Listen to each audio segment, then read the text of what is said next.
बड़ी सिंपल सी बात है अब कि अगर नहीं कंडक्ट करा पा रहे आप लोग एग्ज़ाम, तो लिटरली किसी और को आप इसे दे सकते हैं कंडक्ट कराने को, किसी और एजेंसी को। क्योंकि अब आज लगभग 5 दिन बचे हैं नीट यूजी का जो रीनीट एग्जैक्टली होने जो वाला है 21 जून को। अब आप लोग टेलीग्राम बैन कर रहे हो।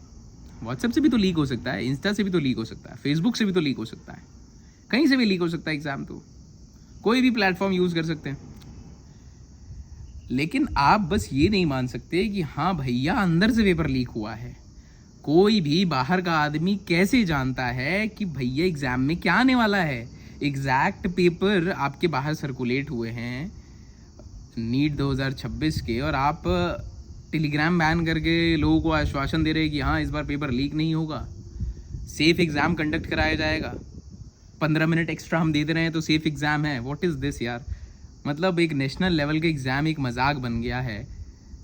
और अब स्टूडेंट से पूछ के देखिए, उनके मन में है कि हाँ 2 दिन बाद फिर ये भी ना हो कि रीनीट लीक हो जाए, और आपको भी यही लगता है कि रीनीट भी लीक ना हो जाए, इसलिए ट्रांसपोर्टेशन एयरफोर्स यूज़ कर रहे हैं, यहाँ पे टेलीग्राम बैन कर रहे हैं। अरे भाई ट्रांसपोर्टेशन से नहीं हो रहा है, इतनी दुनिया को समझ है, सबको समझ है कि ट्रांसपोर्टेशन से लाइक इन प्लेटफॉर्म से ये सर्कुलेटिंग मोड्स हैं।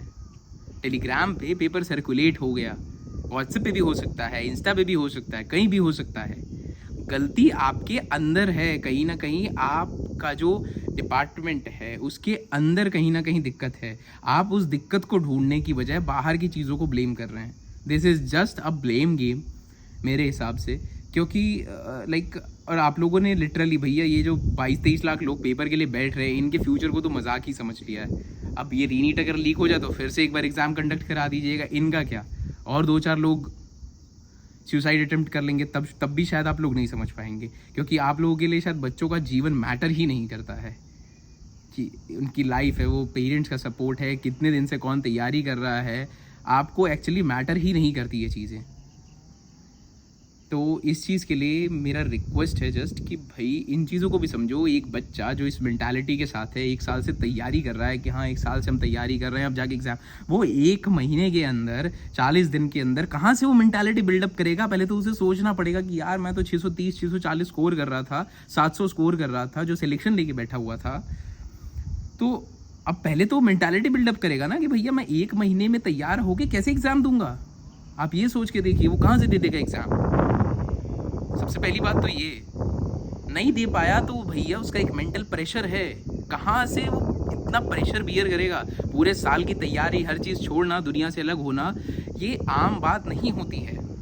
और आज की जो आज का वर्ल्ड है उसके लिए तो बिल्कुल नहीं है। जो मतलब इतना बड़ा कंपटीशन, इतने ज़्यादा लोग, और उसमें सर्वाइवल बहुत मुश्किल है।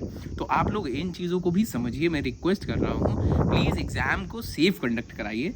और इसमें गलतियाँ दूसरों की नहीं हैं। आप पहले ना ऐसे कहते हैं कि हाँ 1 उंगली दूसरे की तरफ आप उठा रहे हो तो 4 उंगलियाँ आपकी तरफ है, पहले उनको चेक कीजिए कि वो 4 उंगलियाँ कौन सी है। ऐसे ही एग्ज़ाम लीक नहीं हो जाता। अगर मैं कोई एग्ज़ाम लिख रहा हूँ, कोई एग्ज़ाम बना रहा हूँ, कोई पेपर बना रहा हूँ अपने लेवल पे, तो वो मुझे पता है ना, मैं जिसे बताऊँगा उसे ही तो पता होगा। सिंपल सी चीज़ है, कॉमन सेंस है। इतना कॉमन सेंस तो अब है इंडिया के बच्चों के पास। प्लीज़ आप इतना तो समझिए कि हाँ हम लोगों को भी मालूम है, ऐसे ही कोई नहीं प्रिपरेशन करने चला गया है, कुछ भी कर रहा है। तो इस चीज़ को ध्यान में रखते हुए थोड़ा सा अपनी ओर से सेफ्टी रखिए। क्योंकि बच्चों का जीवन आपके लिए नहीं मैटर करता, लेकिन उनके पेरेंट्स के लिए तो एटलीस्ट सबसे इम्पॉर्टेंट स्रोत उनके पेरेंट्स के लिए तो मैटर करता है। तो एटलीस्ट उनके बारे में ही सोच के प्लीज़ एग्ज़ाम को सेफ कंडक्ट कराइए। और इन चीज़ों से कुछ नहीं होने वाला है लिटरली कि टेलीग्राम बैन कर दो, व्हाट्सएप बैन कर दो, इन चीज़ों से कुछ भी नहीं होने वाला है, ठीक है। और टेलीग्राम का सबसे इम्पॉर्टेंट चीज़ ये है कि टेलीग्राम पता नहीं कितने बच्चों का सोर्स है एजुकेशन का। वहाँ पे दुनिया भर की वीडियोस, दुनिया भर के लेक्चर्स, नोट्स वो बेचारे उनसे पढ़ते हैं। आपको नहीं पता, आपको लग रहा है कि आपने हर जगह एजुकेशन पहुँचा दी है, हर जगह एजुकेशन पहुँची नहीं है अगर आप ग्राउंड लेवल पे जाके देखिए। क्योंकि आप लोग ग्राउंड लेवल पे देखना नहीं चाह रहे हैं कि क्या हो रहा है ग्राउंड लेवल पे, नहीं पहुँची हर जगह एजुकेशन। तो ऐसे बच्चों के लिए भी आपको सोचना चाहिए। और ऐसे बच्चे एक तो नहीं हैं, करोड़ों में ऐसे बच्चे, लाखों में ऐसे बच्चे हैं, ठीक है।